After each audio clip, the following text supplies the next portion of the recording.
Subscribe कीजिए scary animation fever channel को और देखिए हर हफ्ते एक दिल दहला देने वाली हॉरर स्टोरी।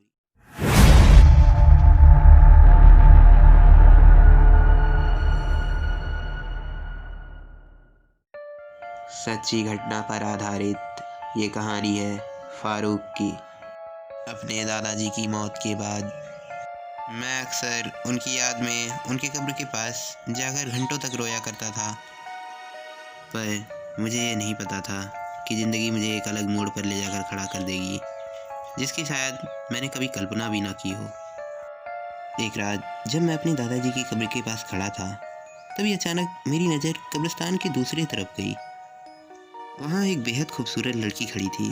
वो शायद इतनी खूबसूरत थी कि उसकी खूबसूरती किसी को भी अपनी तरफ आकर्षित कर ले, और वो एक लगातार मुझे घूरे जा रही थी।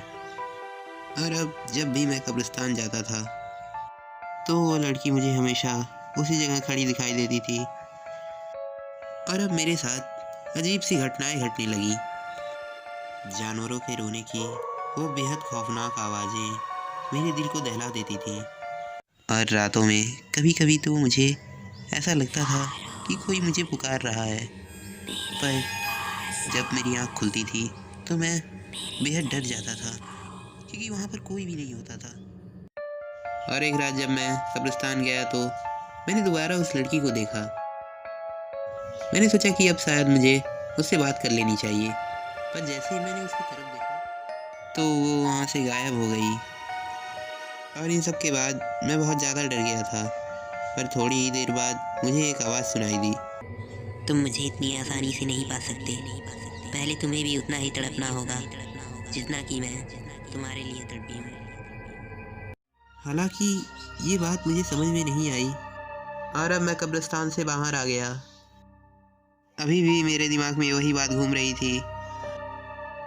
मैंने सोचा कि मुझे आसपास के लोगों से इस बारे में पता करना चाहिए, और मैंने देखा कि एक इंसान कब्रिस्तान के ठीक बाहर खड़ा है। और मैंने उससे उस लड़की के बारे में पूछा कि क्या वो उसे जानता है। उसने कहा कि नहीं, मैं अभी यहाँ पर नया हूँ और इसलिए मुझे यहाँ के बारे में कुछ भी नहीं मालूम। आपको मिस्टर जॉय के पास जाना चाहिए, क्योंकि वो काफ़ी समय से यहाँ पर रह रहे हैं, तो हो सकता है उन्हें इसके बारे में कुछ पता हो। और जब मैं मिस्टर जॉय के पास पहुँचा, और जैसे ही मिस्टर जॉय ने मुझे देखा तो वो बहुत ज़्यादा डर गए।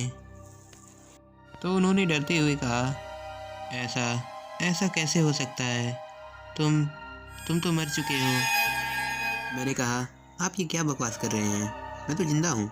उन्होंने बताया कि आज से करीब 25 साल पहले मेरा बेरहमी से कत्ल किया गया था, और मेरे मरने के कुछ ही दिनों बाद मेरी प्रेमिका ने आत्महत्या कर ली।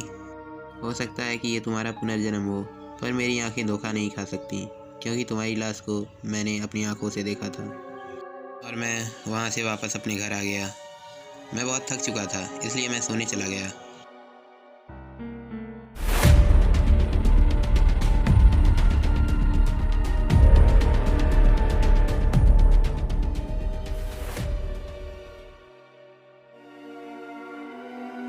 ये क्या था? क्या क्या मैं सच में मर चुका हूँ? नहीं, ये सिर्फ एक सपना था और कुछ नहीं।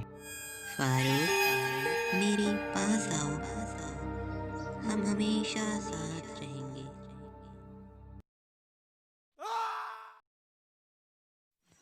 और अब हम साथ रह सकते हैं, हमेशा हमेशा के लिए।